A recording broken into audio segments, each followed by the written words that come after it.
Kita ke informasi yang pertama, Bandara Internasional Soekarno-Hatta, Tangerang, Banten dipadati ribuan penumpang yang hendak menghabiskan momen libur Hari Raya Waisak dan cuti bersama. Sejak pagi, penumpang memadati area counter check-in Terminal 2 Bandara Internasional Soekarno-Hatta. Rata-rata penumpang hendak berpergian ke tempat wisata ataupun pulang ke kampung halaman. Untuk rute favorit masih didominasi Bali, Medan, Makassar, Yogyakarta, dan Surabaya. Sementara untuk penerbangan internasional, kebanyakan penumpang rute Singapura dan Malaysia. Hari ini, pengelola Bandara Soekarno-Hatta mencatat jumlah penumpang 140.000 orang atau naik 7%. Sementara jumlah pergerakan pesawat mencapai 981 penerbangan. Ya, libur panjang akhir pekan dan Hari Raya Waisak, jumlah penumpang Wush di stasiun KCIC Halim, Jakarta Timur meningkat. Jumlah penumpang pada hari ini diprediksi mencapai 24.000 orang atau meningkat sekitar 40% dibandingkan hari normal. Mohon untuk tidak berdiri melewati garis pengaman berwarna putih. Perhatian kepada penumpang. Stasiun KCIC Halim Makassar, Jakarta Timur terus dipadati oleh calon penumpang yang akan melakukan perjalanan untuk berlibur bersama keluarga. Momen libur panjang akhir pekan dan Hari Raya Waisak langsung dimanfaatkan oleh warga Jabodetabek berlibur ke wilayah Bandung, Jawa Barat. Tercatat pada hari biasa jumlah penumpang berkisar 18.000 orang, tetapi hari ini diprediksi menembus 24.000 orang atau naik 30%. Stasiun Halim, jumlah loket bertambah dari 4 menjadi 5 loket, sedangkan di Padalarang dari 3 loket menjadi 4 loket, di mana 1 loket tambahan berada di lantai 2 khusus melayani untuk penumpang yang memiliki frequent user card. Kami juga tetap mengimbau kepada seluruh penumpang untuk membeli tiket secara online, baik melalui aplikasi maupun website, agar lebih praktis dan menghindari antrean saat tiba. Adanya peningkatan penumpang, hal ini membuat PT KCIC menambah jumlah loket di stasiun KCIC Halim Jakarta dan stasiun Padalarang Bandung, Jawa Barat. Dari Jakarta, Rio Manik, iNews melaporkan. Kita ke informasi masih seputar mudik. Ini arus kendaraan wisata di kawasan Gadok, Ciawi, Kabupaten Bogor, Jawa Barat sejak pagi sudah mengalami kepadatan. Dan kepadatan diperkirakan akan terus meningkat karena libur panjang yang akan berlangsung hingga Selasa mendatang.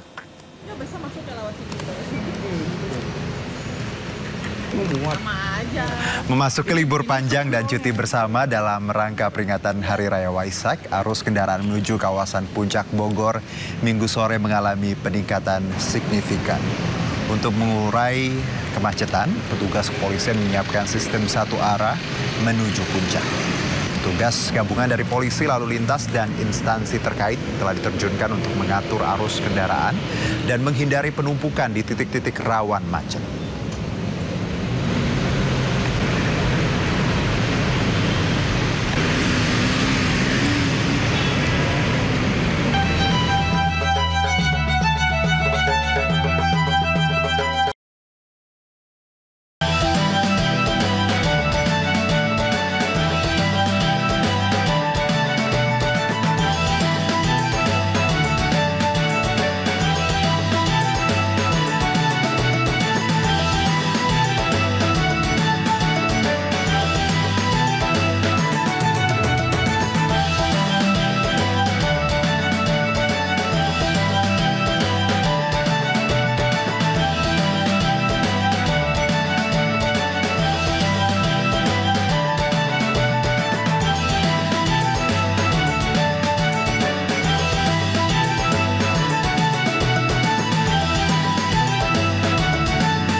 Ya, kalau kita lihat tadi pemirsa, Jelang Simpang Gadok juga sudah macet. Nah, ini ribuan kendaraan juga memadati ruas jalan tol Cipularang dari arah Jakarta menuju Bandung. Kepadatan kendaraan terlihat di kilometer 82 ruas tol Cipularang, Purwakarta, Jawa Barat. Ribuan kendaraan melintas dari arah Jabodetabek menuju Bandung dengan didominasi oleh mobil pribadi. Peningkatan volume kendaraan terjadi sejak Jumat sore seiring dengan dimulainya momen libur panjang Waisak. Selain kendaraan pribadi, truk-truk besar juga ikut menambah kepadatan kendaraan. Diperkirakan peningkatan arus liburan ke arah Bandung masih akan terus terjadi hingga Senin besok.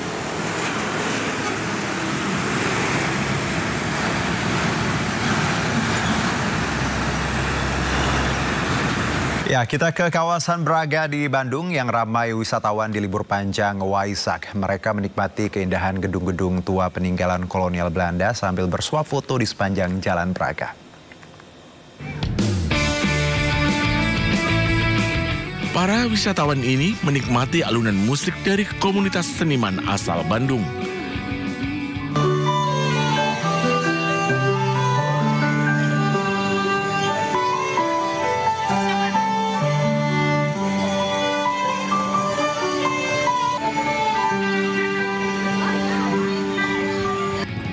Sejak pagi, mereka datang dari berbagai daerah, mulai memadati kawasan Braga. Para wisatawan bisa menikmati keindahan gedung-gedung tua, sisa peninggalan kolonial Belanda yang masih terawat dengan baik, sambil tak lupa untuk bersuah foto. Bus Bandung on the Road atau Bandros juga disediakan di kawasan Braga Beken ini. Menurut saya wisata di Bandung ini cukup mengesankan ya, karena selain di Bandung ini ramai, di Bandung juga banyak spot-spot yang seru gitu. Jadi bikin kita asik aja lah untuk nongkrong. Sebelumnya berarti mana aja berarti ke Bandung? Oh, saya di Bandung ini udah ke Cikole ya, kita sudah banyak makan, ada di Bumi Mitoha juga. Nah, hari ini kita mau menikmati naik bandros keliling di Braga. Setiap hari Sabtu dan Minggu, kawasan Jalan Braga bebas dari kendaraan alias Car Free Day. Wisatawan yang datang bisa menikmati kawasan Braga cukup dengan berjalan kaki. Dari Bandung, Jawa Barat, Ervan David, iNews melaporkan. Dari Braga kita bergeser pemirsa ke Lembang. Arus lalu lintas di kawasan wisata di Kabupaten Bandung Barat ini mulai dipadati kendaraan wisatawan sejak Minggu pagi.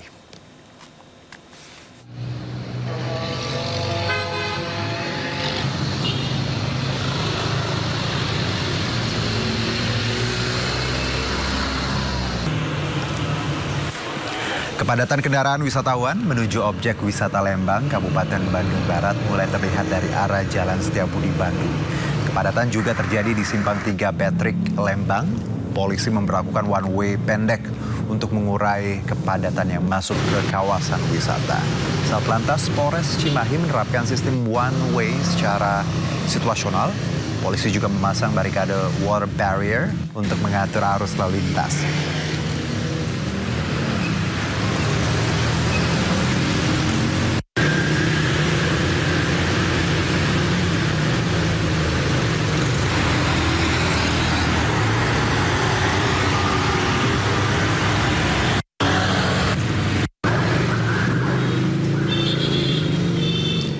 Ya, kita kembali ke ibu kota pemirsa. Sejumlah warga memanfaatkan momen libur panjang Waisak untuk berwisata di kawasan Kota Tua, Jakarta. Wisatawan datang dari berbagai daerah menikmati suasana kolonial yang masih terjaga di tengah modernisasi Jakarta.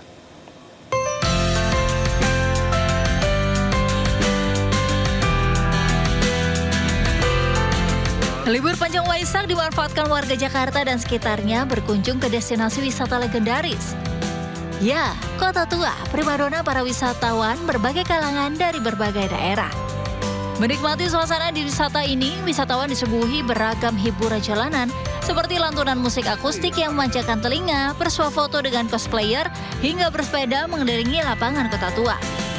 Sejumlah museum yang berada di sekeliling lapangan Kota Tua juga wajib dikunjungi. Bak harta karun, wisatawan akan mengenal kekayaan cerita sejarah tanah air yang tersimpan dalam museum-museum di sini.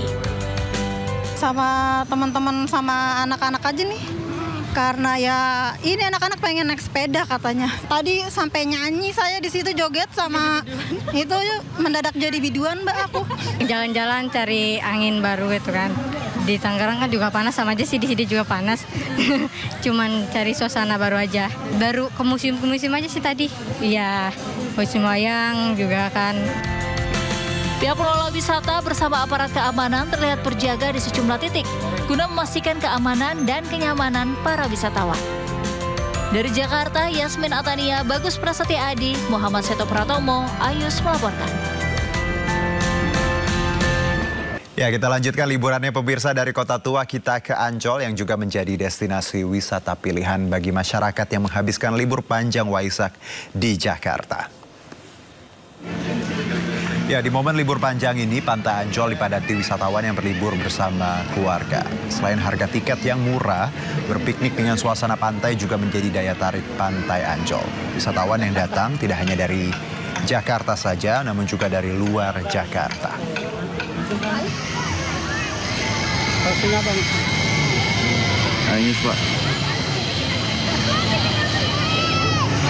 Ya, kita beralih ke informasi lainnya. Pemirsa, pertemuan antara Presiden Prabowo Subianto dengan Megawati Soekarnoputri nampaknya akan segera digelar. Bukan tanpa sebab, hal ini karena Prabowo sudah kangen dengan nasi goreng buatan Bu Mega.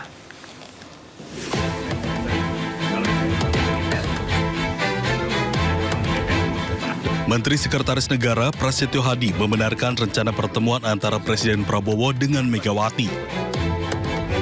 Ia menyebut bahwa Presiden rindu dengan nasi goreng buatan Megawati. Kapan Mas mau soal lagi? Betul. Kapan Mas? Kan kangennya sudah 2,5 tahun, tapi kemarin kan sudah, alhamdulillah sudah ketemu beliau berdua. Kapan lagi Mas bertemu? Buat makan nasi goreng lagi? Sedang diatur, tenang aja. Sebelumnya, kedua tokoh tersebut telah bersilaturahmi setelah 2,5 tahun tidak bertemu. Prasetyo juga memberi sinyal dalam waktu dekat Prabowo Mega akan bertemu kembali. Dari Jakarta, tim liputan iNews melaporkan. Ya, Ketua Umum PDIP Megawati Soekarnoputri mengungkapkan Presiden Prabowo Subianto bolak-balik bertanya soal minta dibuatkan nasi goreng. Dan Kepala Kantor Komunikasi Presiden Hasan Nasbi mengakui bahwa hubungan kedua tokoh tersebut yang telah dekat sejak lama. Lalu bagaimana peluang kembali bertemunya Prabowo dan Mega dalam waktu dekat? Untuk membahas ini sudah bersama kami juru bicara PDI Perjuangan Aryo Seno Bagaskoro dan juga pengamat politik Adi Praitno, dan kami juga masih menunggu bergabungnya Wasekjen Gerindra Andi Erwijaya. Saya sapa dulu. Assalamualaikum, selamat sore Mas Seno, Mas Adi. Selamat sore Mas. Ya, terima kasih ya, sudah bersama kami di Sindo Sore. Saya izin Mas Adi, saya ke Mas Seno terlebih dahulu ya. Mas Seno, kalau kemarin Bu Mega berkelakar tentang Presiden yang meminta dimasak ya, nagi nih, spesial nasi gorengnya Bu Mega. Apa interpretasi dari PDI terkait ini? Kalau di luar kan bahwa akan ada pertemuan nih selanjutnya. Kalau dari Mas Seno apa Mas Seno? Ya, nggak ada interpretasi yang gimana-gimana. Kita tahu bahwa kedua tokoh bangsa ini, Bu Mega dan Pak Prabowo itu kan negarawan yang sudah punya hubungan yang sangat panjang. Dan kalau bicara komunikasi, juga komunikasi secara personal maupun secara kelembagaan antara Bu Mega dan Pak Prabowo, antara PDI Perjuangan dengan Partai Gerindra itu juga selama ini juga terjalin dengan baik-baik saja. Bahwa ada perbedaan-perbedaan di sana dan di sini di dalam perjalanannya, kemudian ada kesamaan-kesamaan, itu kan memang proses dan dialektika yang terbangun dari dialog. Apalagi kita bangsa yang mengedepankan tradisi silaturahim, tradisi dialog untuk menyelesaikan masalah, sehingga itu juga adalah bagian dari tradisi kami di PDI Perjuangan. Maka kalau bilang atau bicara tentang nasi goreng Mas, atau politik nasi goreng, ini kan sebetulnya kan sesuatu yang sudah dari lama itu menjadi suatu otentitas gitu yang dilekatkan pada saat bicara tentang pertemuan kedua tokoh ini. Nah, itu bisa menggambarkan sebetulnya bagaimana PDI Perjuangan soal urusan nasi goreng itu makanan rakyat sehari-hari, itu bisa dijangkau oleh siapa saja, begitu kan, menjadi sesuatu yang familiar bagi banyak orang. Tetapi kalau soal karakter, soal rasa, yang namanya nasi goreng itu tidak mudah berubah ke kanan dan ke kiri. Jadi bisa dinikmati banyak orang, bisa dijangkau banyak orang, bisa terbuka untuk berkomunikasi dengan banyak pihak, tetapi soal karakter dan jati diri rasanya tidak mudah berubah ke kanan dan ke kiri. Itulah PDI Perjuangan. Tapi Mas Seno, singkat saja Mas Seno, apakah dalam waktu dekat Ibu Mega akan masak nasi goreng untuk Pak Prabowo? Ya, itu kan udah disampaikan Bu Mega sendiri. Masa kita sih posisinya rasanya ini kita yang dipojok-pojokkan terus oleh situasi. Ya harus ada kemudian perbincangan yang saya yakin lah antara tokoh-tokoh kita ini berada dalam posisi tradisi saling menghormati satu sama lain. Soal nanti masalahnya makanannya disajikan apa, kulinernya apa, nanti kalau memang akan ada pertemuan lagi, ya tinggal tunggu saja apa kira-kira. Jadi ditunggu saja, yang pasti momentumnya pasti baik kalau memang direncanakan. Ditunggu saja. Baik, saya ke Mas Adi. Mas Adi, bahwa kita lihat bagaimana sebenarnya publik melihat ketika Presiden Prabowo bertemu mantan-mantan yang lain ya, presiden yang lain, misalnya Pak Jokowi dan juga Pak SBY. Ini tafsir publik akan sangat liar gitu. Nah, apakah Anda melihat gestur yang dihadirkan Prabowo saat ini ketika beliau mengungkapkan ingin makan nasi gorengnya Bu Mega, bahwa beliau juga ingin menghadirkan bahwa beliau tidak berat sebelah. Beliau juga pengen bertemu dengan mantan presiden lain termasuk Bu Mega, Mas Adi. Ya, saya kira dua hal ya, Pak Juno. Pertama, ungkapan bahwa Prabowo juga merindukan nasi goreng yang dibuat oleh Megawati. Ini kan sebagai sebuah statement ya, sebenarnya relatif normatif ya, karena memang Megawati dengan Prabowo Subianto kalau berjumpa kan salah satu yang dihidangkan itu adalah nasi goreng. Dan itu salah satu menu favorit yang konon disukai oleh Pak Prabowo Subianto. Konteksnya itu bisa peristiwa di masa lampau, konteksnya bisa peristiwa-peristiwa di kemungkinan hari ini akan menjadi bahasa yang sangat mungkin bahwa memang kedua tokoh ini akan juga segera diagendakan pertemuan politiknya. Apalagi misalnya kita mendengarkan pernyataan dari Nansesnek bahwa ya keduanya ini memang sudah lama ingin berjumpa lah, kira-kira begitu 2,5 tahun. Itu yang pertama yang paling mungkin. Nah yang kedua yang paling prinsip adalah sangat kelihatan sekali pasca Idul Fitri Ramadan itu Prabowo Subianto kan sudah mulai memperlihatkan bagaimana menjaga keseimbangan politik, terutama pertemuan dengan mantan-mantan presiden terdahulu. Karena memang sebelumnya itu kan ada kesan bahwa Prabowo itu hanya paling dekat dengan Pak Jokowi dan tidak dengan yang lainnya. Makanya praktis setelah misalnya Prabowo Subianto halal bihalal bertemu kemarin dengan Megawati, kemudian juga bertemu dengan SBY misalnya di istana. Itu kan bahasa politiknya adalah bahwa sebenarnya Pak Prabowo ini adalah ingin menjaga hubungan baik politik dengan mantan-mantan presiden terdahulu, di mana proporsi pertemuan dan chemistry-nya itu sama, dan kemudian tidak ada yang kemudian berat sebelah di antara sangat yang lain. Ini yang saya kira sebenarnya ingin ditunjukkan oleh Prabowo di masa-masa yang akan datang, bahwa Pak Prabowo itu dengan Jokowi akrab, dengan Megawati akrab, dengan SBY juga akrab. Dan jangan lagi ada upaya-upaya misalnya untuk membuat distingsi dan membentur-benturkan satu sama yang lain. Di antara mantan presiden ini sebenarnya yang agak sedikit sensitif kan menyangkut hubungan Pak Prabowo dengan Jokowi dengan juga Megawati Soekarno Putri. Karena selama ini misalnya ada kesan bahwa ya Prabowo itu hanya dekat dengan Jokowi, sementara yang lain itu dianggap tidak terlampau dekat. Begitupun sebaliknya, ketika misalnya beberapa waktu yang lalu Prabowo bertemu dengan Megawati, ada kesan jejaring dan konsolidasi politik dengan Solo itu agak sedikit berkurang, tidak seperti dahulu kala. Kan itu kan pembicaraan publik. Tapi kalau saya ingin memahami dari segi Prabowo Subianto, bahwa sebenarnya Pak Prabowo Subianto dengan siapapun oke, dengan Jokowi oke, Megawati oke, dengan SBY juga oke. Nggak ada hal-hal yang sebenarnya agak lebih tendensius ya antara satu dengan yang lain. Saya kira di situ, Mas. Oke, baik. Nah, kalau saya kembali ke Mas Adi bahwa kalaupun akan ada pertemuan, sebenarnya Ibu Mega dan Pak Prabowo sudah bertemu ya Lebaran kemarin, dan ini jaraknya juga lumayan dekat Lebaran sampai kalaupun nanti akan ada ketemu dalam waktu dekat. Anda melihat bahwa apakah pertemuan ini bisa membicarakan hal-hal yang sangat dalam ya, atau hanya akan bicara tadi silaturahmi, karena publik juga melihat bahwa sebenarnya arahnya mungkin atau PDI ya let's say bergabung atau seperti apa, walaupun kita lagi-lagi itu hak prerogatifnya Pak Presiden dan juga Bu Mega, pembicaraan akan sangat personal. Kalau dari Mas Adi seperti apa nanti? Ya saya kira memang kesepakatan politik antara elit di negara kita ini kan dibicarakan dalam konteks hal-hal yang sifatnya informal. Beda dengan SBY, dulu kan ada setgap, sehingga SBY ini kan mampu konsolidasi dan bahkan negosiasi politik dengan partai-partai pendukungnya.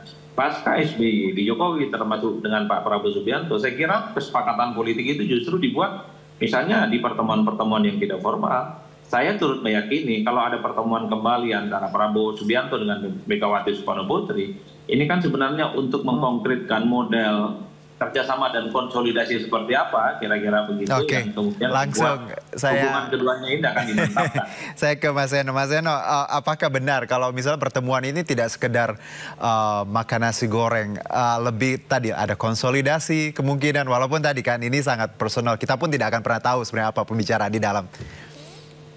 Ya, pertama adalah ini kan masih berupa wacana. Ya. Jadi dalam konteks pertemuan itu, saya rasa kalau dalam konteks gagasan dan wacana kan pertemuan lanjutan, ya boleh-boleh saja dibicarakan. Tapi tentu saya tidak bisa berkomentar gitu kan, apa yang kemudian kira-kira akan menjadi isi dari pertemuan itu. Orang pertemuannya saja juga masih berupa wacana. Yang pasti adalah kami di PDI Perjuangan sejauh ini konsisten di dalam sikap kami. Itu yang bisa dibaca hari ini. Bahwa pasca Pak Prabowo dilantik menjadi presiden, kami memang sepakat untuk berada di luar pemerintahan beliau.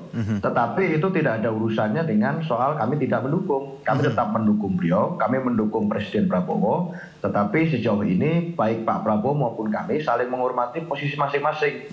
Pak Prabowo menjalankan tugas sebagai Presiden, Kepala Negara, Kepala Pemerintah dengan baik. Kami menjalankan tugas di luar pemerintahan sebagai partai pemenang pileg untuk menjalankan mekanisme kontrol sebagai mitra kritis sekaligus mitra strategis pemerintah. Nah, itu selama sekian bulan ini berjalan dengan sangat baik. Nah, dalam konteks kenegaraan, dalam konteks pemerintahan, saya rasa kalau ada komunikasi antara kedua tokoh bangsa kita, itu tidak terlepas dari dinamika hubungan tersebut yang saya jelaskan tadi. Jadi begitu kurang lebih, Mas. Oke, Mas Adi, tadi Mas Seno menyebutkan ya di luar pemerintahan dan mendukung presiden sebenarnya. Ada dua konteks yang berbeda dan sikap yang sudah diambil PDIP dari kemarin. Anda melihat apakah dua hal ini bisa berubah nantinya?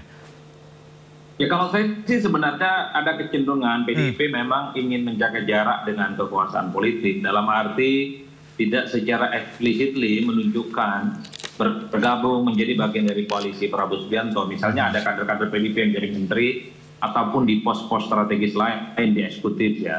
Tapi kalau kita mau agak sedikit mau menelusuri secara prinsip, secara substansi, saya kira sebenarnya PDIP dalam banyak hal sudah memberikan dukungan politik secara total kepada Prabowo. Hampir semua keputusan politik Prabowo yang cukup strategis ya, itu sudah didukung, bahkan bergizi gratis, PPN 12%, termasuk juga soal revisi Undang-Undang TNI. Itu kan yang sangat kelihatan berada di garda terdepan adalah PDIP dibandingkan dengan yang lain, Mas. Oleh karena itu sebenarnya tanpa diformalkan sekalipun ada kecenderungan PDIP itu sudah bekerja sama. Jadi dalamannya itu sudah kerjasama, luarnya saja berada di luar, Mas. Oke, jadi sebenarnya tanpa secara frontal pun sebenarnya ada karena begini, saya tidak pernah melihat bagaimana kader-kader PDIP, baik yang ada di legislatif ataupun di struktur kepengurusan, itu kritis ke Prabowo. Kalau ke Jokowi dan Gibran, iya Mas. Itu mungkin perasaan Mas Adi. Coba saya tanya Mas Seno. Bener nggak sih Mas, kalau ada, ya nggak apa-apa lah kalau publik punya anggapan kayak gitu. Ya tentunya kan kami sudah jelas betulnya sikapnya kami mendukung Presiden Prabowo. Dan dalam konteks mendukung itu Presiden punya visi. Nah dalam konteks implementasi visi banyak kan delivery dari menteri-menteri, dari anak buah Presiden yang itu harusnya bisa linear dengan apa yang diinginkan Presiden. Tapi kan banyak kritik dan evaluasi. Nah yang kami kritik bawahan Presiden, anak buah Presiden, menteri Presiden itu banyak sekali masih belum bisa menjalankan apa yang menjadi keinginan Mas Seno. Iya, Mas Seno izin saya sapa dulu Bang Andi, nampaknya sudah gabung sama kita ya. Mas Adi saya sapa dulu, ada Bang Andi Wijaya dari Gerindra. Assalamualaikum, selamat sore Bang Andi. Waalaikumsalam warahmatullahi wabarakatuh. Selamat sore. Ya, terima kasih. Ya, Mas Seno, Mas Adi. Baik, terima kasih sudah bergabung. Ya, kita tadi sudah mulai beberapa, masih Bang Andi, kita bicara bagaimana sebenarnya dinamika yang berlangsung dan juga asumsi publik terkait pertemuan. Mungkin pertanyaannya simpel saja Bang Andi. Kalau tadi kan ada bahwa Pak Prabowo minta dibikinin nasi goreng dan katanya akan ketemu. Apakah benar akan dalam waktu dekat Bang Andi kira-kira? Silakan Bang Andi. Oke, boleh di-unmute terlebih dulu Bang Andi. Oke, lanjut silakan. Ya. sorry, agak keputus tadi di pertengahan tadi. Pertanyaannya, Mas. Simpel, Bang. Apakah benar nanti Pak Prabowo akan bertemu Bu Mega dalam waktu dekat karena kangen nasi goreng katanya? Kalau kemungkinan bertemu pasti ada ya. Apalagi pasca Lebaran kemarin Pak Prabowo sudah bertemu dengan Ibu Mega di Tengku Umar. Jadi dengan pertemuan tersebut, saya kira itu adalah sinyal yang positif, rajutan hubungan antara Pak Prabowo dengan Ibu Mega dan PDIP gitu. Jadi kalau pertemuan lanjutan, saya kira kemungkinan besar akan terjadi dan selayaknya dengan tokoh bangsa yang lain ya, seperti Pak Prabowo dengan Pak SBY ya, dengan Pak Jokowi pun demikian, dan bahkan Pak Prabowo pun sudah memberikan statement gitu bahwa beliau ini selalu menghormati para pendahulu-pendahulunya. Bahkan dikatakan kalau bisa ketemu dengan Gus Dur, saya pasti ketemu Gus Dur. Kalau bisa ketemu dengan Pak Habibie, pasti ketemu Pak Habibie. Nah kebetulan mantan presiden ini yang masih sehat, masih berkontribusi untuk negara ya tinggal Ibu Mega, Pak SBY dan Pak Jokowi gitu. Jadi saya kira Pak Prabowo akan menuntaskan atau menjalin komunikasi yang lebih strategis dengan Ibu Megawati dan PDIP. Jadi itu kalau ditanya pertemuannya kemungkinan kapan, saya belum bisa memastikan, tapi pasti akan lebih mudah, Mas. Nggak seperti yang dulu-dulu ya sebelum Lebaran. Jadi ini chemistry-nya sudah ketemu, kira-kira puzzle-nya gitu kalau disusun di mana tuh sudah ketemu. Bang Andi, kenapa Anda menyebutkan pasti lebih mudah kali ini bertemu, tidak sesulit sebelum Ramadan? Kenapa? Itu tadi karena di Lebaran kemarin kan sudah ada pertemuan ya, Pak Prabowo sudah ke Tengku Umar, dan saya kira itu adalah sinyal yang positif. Jadi saya kira sesederhana itu, Mas. Karena kan bagaimanapun juga Pak Prabowo fokusnya sekarang adalah melakukan konsolidasi nasional ya. Kita tidak ingin terjadi sedikit pun friksi ya. Fokus Pak Prabowo adalah menghadapi tantangan luar negeri ya, tantangan geopolitik, kemudian ekonomi. Bagaimana sampai sekarang rupiah masih melemah gitu, kemudian mengurangi ketergantungan impor, itulah yang mempengaruhi neraca perdagangan itu adalah soal ekspor impor ya. Beliau akan fokus di situ. Nah, kekuatan itu akan bisa semakin mudah untuk menyelesaikan kalau internal Indonesia ya, kekuatan dalam negeri, kekuatan domestik itu bersatu. Karena kalau enggak ya akan susah gitu. Jadi untuk naik kelas ke negara maju, elitnya ini memang harus bersatu dulu gitu. Karena di sejarah negara manapun kalau terjadi konflik internal, perang saudara, sampai kapanpun nggak akan bisa maju negara itu. Nah, Pak Prabowo akan fokus di situ. Begitu, Mas. Baik, Mas Seno, kalau tadi menyebut bagaimana tadi disebutkan Bang Andi ya, bahwa pertemuan nampaknya akan lebih gampang ketimbang kemarin-kemarin karena memang sudah bertemu kan, jaraknya juga kemarin Lebaran juga dengan bulan Mei kan juga cukup dekat. Apakah benar Bang Seno bahwa prosedurnya akan lebih mudah ke depannya? Ya selalu mudah lah kalau menurut selalu kami. Mudah ya? Artinya kan kita ini partai yang terbuka untuk berkomunikasi dengan banyak pihak. Asalkan kan kemudian komunikasinya itu untuk kepentingan bangsa dan negara. Dan saya rasa juga Pak Prabowo adalah tokoh bangsa yang selalu mengedepankan itu. Ibu Mega juga menghormati itu. Tapi tentu harus dalam posisi yang saling hormat-menghormati posisi masing-masing. Saling memahami bagaimana pemikiran dan pandangan itu, kadang-kadang masukan-masukan itu bisa macam-macam, dan terjadi pertukaran dialog di sana. Saya rasa pertemuan itu tidak pernah susah kalau kemudian didasarkan atas asas itu. Kalau kemarin yang di Lebaran itu kan pertemuannya bersifat secara pribadi dan tertutup.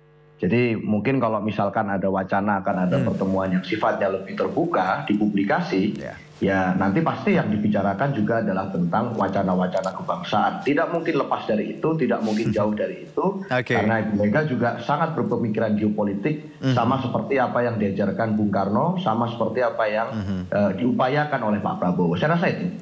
Jadi sepakat bahwa kita punya tantangan global yang luar biasa. Untuk itu ya, kalau friksi itu harus semakin ditekan biar kita bisa tadi siap. Nah, tapi sebelumnya Mas Adi, Mas Seno, Bang Andi, saya ajak semuanya bertiga dan juga pemirsa untuk menyimak kembali. Kira-kira kemarin Bu Mega ngomongnya seperti apa soal nasi goreng, kita lihat bersama. Saya jelek-jelek ini, kalau saya daftar sebagai chef, pasti diterima. Betul. Itu gak bohong loh. Ya di mana aja dong, masa aku udah presiden kelima, udah gitu ketua umum KT, terus lu masakin, masak-masak, terus kasih kamu, ya enggak lah. Masa masakin buat kalian. Yang masih nanyain terus tuh tahu nggak sobo? Rahasia ya. Siapa? Ayo, presiden bolak-balik nanya, kapan aku dibikinin nasi goreng Mbak ya? Ayo presiden sobo yuk. Oke, tadi nasi goreng tuh emang paling enak, apalagi kalau ada terasi, cabai, ya, aduh makin mantap. Nah, saya ke Mas Adi. Mas Adi, kalau kita lihat bagaimana Mas Seno dan Bang Andi tadi menyebutkan bahwa tadi menghindari friksi, tantangan geopolitik, dua hal ini menjadi garis merah antara visi kedua partai besar dan kedua tokoh bangsa ini. Anda melihat bahwa sebenarnya dalam waktu dekat memang akan ada pertemuan dan dua ini memang hubungannya baik dan nampaknya ini juga akan mempengaruhi peta politik nasional, Mas Adi. Ya, saya kira memang secara prinsip, Mas, pertemuan-pertemuan elit semacam ini kan memberikan pesan bahwa antara elit itu tidak ada konfrontasi, tidak ada resistensi, dan semuanya bekerja sama. Tentu harapannya adalah semua kekuatan politik, kelompok-kelompok politik itu bisa saling bekerja sama untuk menghadapi persoalan kebangsaan yang akan dihadapi di kemudian hari ya. Meski begitu sebenarnya kalau mau jujur, tak ada jaminan apapun bahwa ketika semua elit politik berkumpul, kemudian konsolidasi dan saling bekerja sama, semua persoalan itu akan mudah diatasi. Tapi secara prinsip ketika bangsa ini sedang serius menghadapi persoalan-persoalan minimal, di internal ada pemerintahan, kemudian kelompok-kelompok kekuatan politik, tidak ada yang protes, tidak ada yang resistensi, kemudian tidak ada yang merongrong dari dalam. Kan itu yang sebenarnya ingin dipertunjukkan. Ketika semua kekuatan politik bersatu, ya tentu harapan terbesarnya adalah semua persoalan kebangsaan kita, kemiskinan, kesejahteraan, keadilan itu bisa diwujudkan. Saya kira di situ, Mas Juna. Oke, baik. Saya ke Mas Seno. Mas Seno, ya silakan singkat Mas Seno. Closing statement. Ya saya rasa simpel saja Mas, nasi goreng di Indonesia itu makanan rakyat. Mau warnanya adalah nasi goreng merah atau nasi goreng putih, ujung-ujungnya kan untuk merah putih. Itu aja. Oke. Kalau Bang Andi, silakan Bang, singkat Bang. Ya saya kira masyarakat perlu mendukung ya pertemuan dengan Ibu Mega dengan PDIP ini adalah pertemuan yang strategik.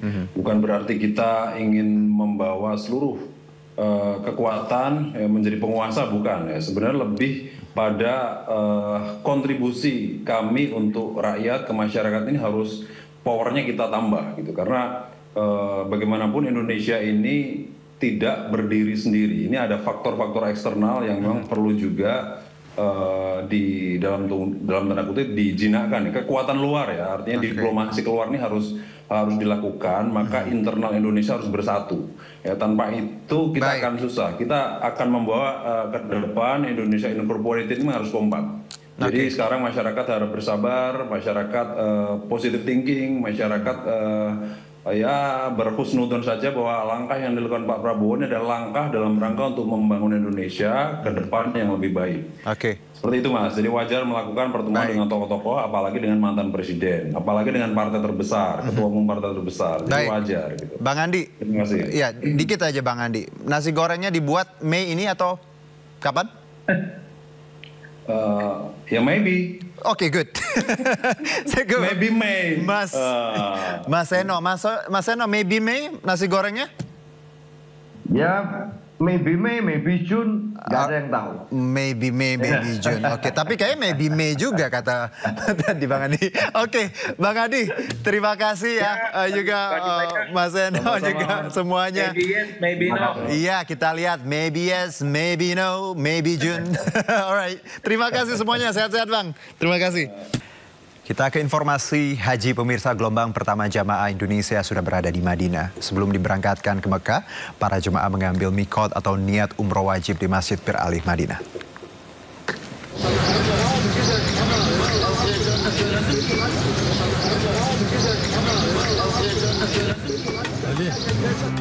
Sebanyak 7 kloter atau 2.800 jemaah haji tiba di Masjid Bir Ali Madinah sejak Sabtu pagi waktu setempat.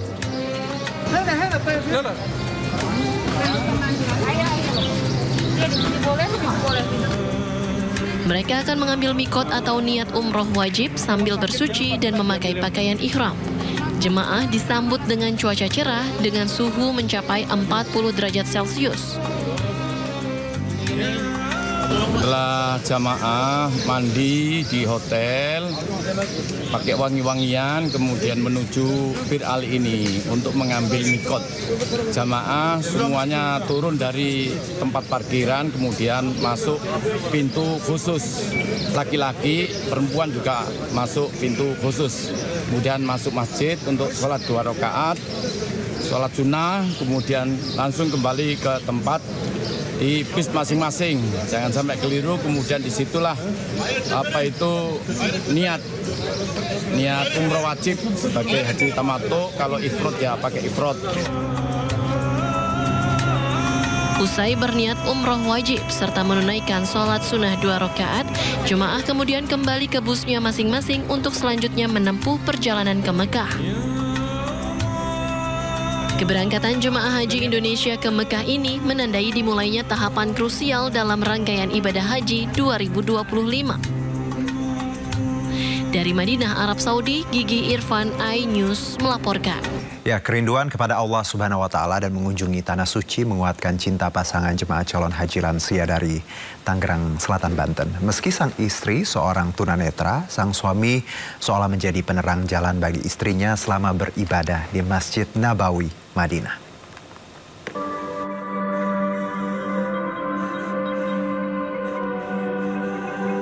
Seluruh jemaah dari penjuru dunia berduyun-duyun menuju Masjid Nabawi untuk sholat berjamaah. Di antara ribuan jemaah terselip sejoli dengan tampilan sederhana penuh senyum bahagia, bersiap melangkah menuju masjid dari lobi hotel. Genggaman tangan Tumijo mendorong kursi roda membuat Partinem penyandang disabilitas netra tampak semangat menjalani rangkaian ibadah demi menggapai ridho Allah. Meski sang istri mengalami keterbatasan penglihatan dan tak mampu berjalan jauh, cinta dan kesetiaan Tumijo menjadi kekuatannya. Masjid Nabawi menjadi saksi bisu pengabdian seorang suami terhadap sang istri. Bagi Partinem, meski tak bisa melihat keindahan Madinah, ia tetap bisa merasakannya dengan hati dan doa. Jangan nyesel ya Kong, sampai sini nggak bisa sholat di masjid. Sholat di luar masjid pun pahalamu banyak karena kamu dorong-dorong orang yang nggak bisa ngapa-ngapa, kata saya gitu. Saya minta sama Allah, mudah-mudahan ya Allah berikan sembuhan penyakit ini yang saya derita. Mudah-mudahan pulangnya dari sini saya sehat. Dari Madinah kita belajar bahwa cinta sejati tidak butuh kata-kata indah. Ia hidup dalam tindakan berupa dorongan kursi roda menuju rumah Allah Subhanahu wa Ta'ala. Dari kota Madinah, Arab Saudi, Gigi Irfan melaporkan.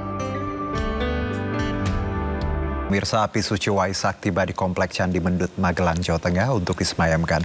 Nantinya api suci Waisak akan dikirap ke Candi Agung Borobudur untuk perayaan Waisak.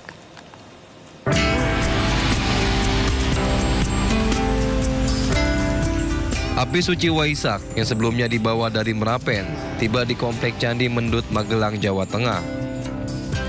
Kedatangan api Dharma ini langsung disambut oleh biksu, pengurus perwakilan umat Buddha Indonesia, dan sejumlah pimpinan majelis umat Buddha untuk disemayamkan dan didoakan di altar puja bakti. Seperti lilin jingga inilah selalu memancarkan cahaya. Usai prosesi di altar puja bakti, para biksu yang diikuti umat Buddha melakukan ritual pradaksina, yaitu berjalan mengelilingi Candi Mendut sebanyak 3 kali.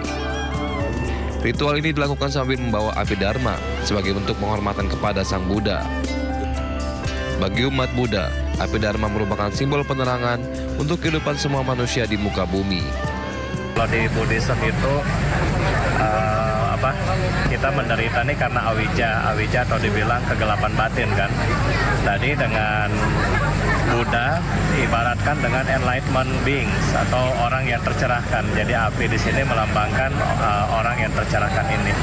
Jadi api yang kita ambil untuk menerangkan kegelapan manusia dari kegelapan batin mereka. Rencananya, api dharma ini akan dikirap ke Candi Agung Borobudur sebagai sarana puja bakti pada puncak perayaan detik-detik Waisak Senin malam. Dari Magelang, Jawa Tengah, Puji Hartono, iNews melaporkan. Ribuan warga Unggaran, Kabupaten Semarang, Jawa Tengah sambut kedatangan rombongan Biku Tudong dari Thailand yang berjalan kaki dengan menempuh jarak sejauh ribuan kilometer. Sementara itu ratusan umat Buddha Kabupaten Temanggung harus menelan kekecewaan karena para biksu tidak jadi singgah.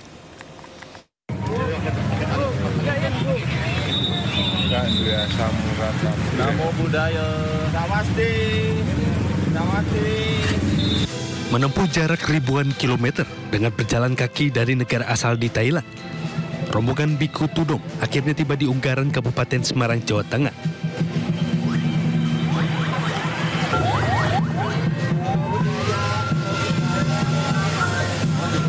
Kedatangan mereka langsung disambut meriah oleh ribuan warga Semarang, mulai dari sorak-sorai kegembiraan, menaburkan bunga hingga menyuguhkan atraksi barongsai. Rencananya sebelum melanjutkan perjalanan menuju Candi Borobudur besok, 36 biku tersebut akan bermalam di Vihara Avalokitesvara Sri Kukus Rejo atau Vihara Gunung Kalong. Di Vihara, para umat pun secara bergilir membasuh kaki para bikus sebagai simbol rasa hormat. Untuk tadi mengikuti dari belakang jalannya perjalanan Biku Tudong ke sini. Tentunya kita sangat berharap agar rasa kebersamaan Biku ini tetap kita tingkatkan, kita tingkatkan di Kabupaten Semarang. Karena Kabupaten Semarang ini adalah kabupaten yang luar biasa, yang selalu toleransinya yang sangat tinggi dengan semua umat beragama. Makanya para Bante selalu juga memilih di Kabupaten Semarang ini untuk bersinggah. Sebelumnya ratusan umat Buddha di Kabupaten Temanggung, Jawa Tengah harus kecewa karena para biku tidak jadi mampir untuk singgah pada Jumat kemarin. Puluhan biku ini urung jalan kaki dan naik kendaraan menuju Magelang. Diduga karena kondisi cuaca panas dan faktor fisik membuat para biku ini naik kendaraan. Umat Buddha pun hanya bisa menyambut di pinggir jalan saat para biku melintas. Padahal sejumlah persiapan telah dilakukan, seperti jamuan makanan serta bekal untuk para biku yang singgah. Tudong adalah ritual perjalanan spiritual yang dilakukan umat Buddha atau Bante dengan berjalan kaki yang merupakan tradisi sejak zaman terdahulu sebagai bagian dalam menyambut perayaan Hari Raya Suci Waisak. Sementara perayaan Waisak akan dilangsungkan di Candi Borobudur, Magelang, Jawa Tengah pada Senin 12 Mei mendatang. Dari Kabupaten Semarang dan Temanggung, Jawa Tengah, Lurisa Lulu, Didik Dono Hartono, iNews melaporkan.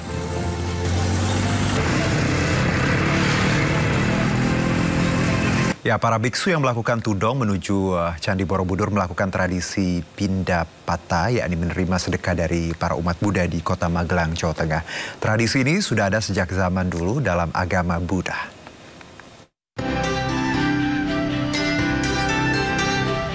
Jelang Waisak, puluhan umat Buddha di sepanjang Jalan Pemuda, kota Magelang, melakukan tradisi pindah patah. Mereka menyiapkan berbagai bahan makanan hingga obat-obatan untuk diberikan kepada para biksu sebelum berdoa. Sudah direncanakan. Rasanya gimana Mbak? Bahagia banget Pak. Ada doa khusus nggak Mbak tadi saat mengasihkan atau apa?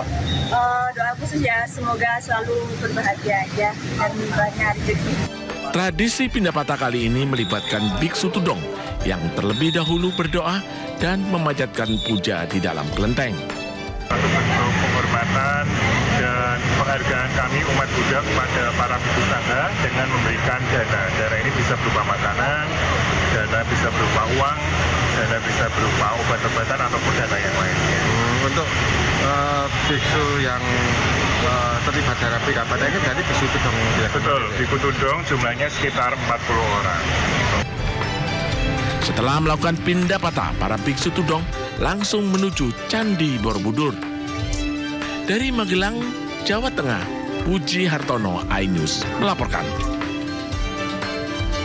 Ya, jelang peringatan Trisuci Waisak, ratusan umat Buddha menggelar ritual melarung lentera di Sungai Progo, Magelang, Jawa Tengah. Dalam ritual ini, sebanyak 6.000 lentera dilarung ke sungai.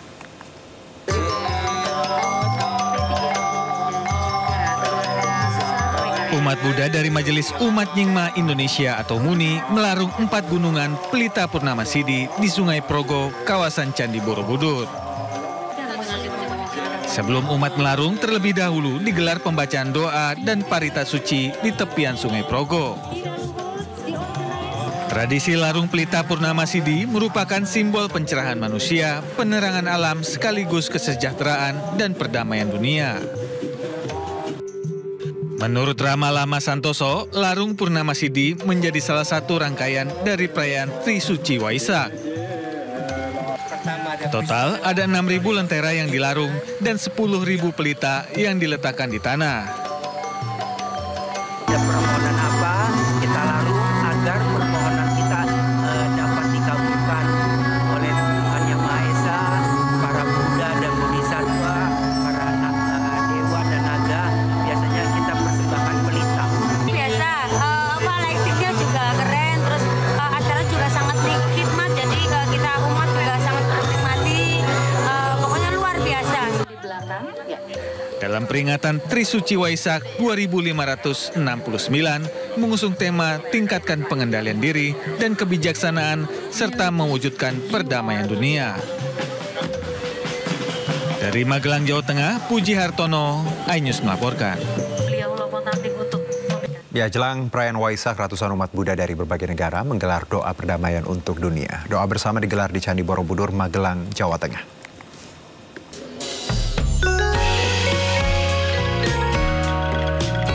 Ratusan umat Buddha dari berbagai negara khusyuk berdoa saat acara doa bersama untuk perdamaian dunia Nyingma Monlam Chenmo jelang perayaan Trisuci Waisak. Umat Buddha doa bersama di lapangan Aksobia, Kompleks Candi Borobudur, Jumat kemarin. Doa bersama ini diikuti 600 lebih umat Buddha yang berasal dari berbagai negara. Mereka memanjatkan doa dan aspirasi untuk perdamaian dunia serta kesejahteraan dunia dan Indonesia. Ini adalah doa aspirasi untuk perdamaian dunia dan kesejahteraan dunia, untuk perdamaian Negara Kesatuan Republik Indonesia dan kesejahteraan Negara Kesatuan Republik Indonesia. Ini adalah doa aspirasi tahun ketiga yang kami lakukan. Dipilihnya Candi Borobudur untuk acara doa bersama ini karena dianggap sebagai salah satu lokasi suci bagi umat Buddha. Nyingma Monlam Chenmo merupakan salah satu rangkaian kegiatan dalam perayaan Waisak. Puncak perayaan Waisak akan berlangsung pada 12 Mei di Candi Borobudur dengan tema tingkatkan pengendalian diri dan kebijaksanaan mewujudkan perdamaian dunia. Dari Magelang, Jawa Tengah, Puji Hartono, iNews melaporkan.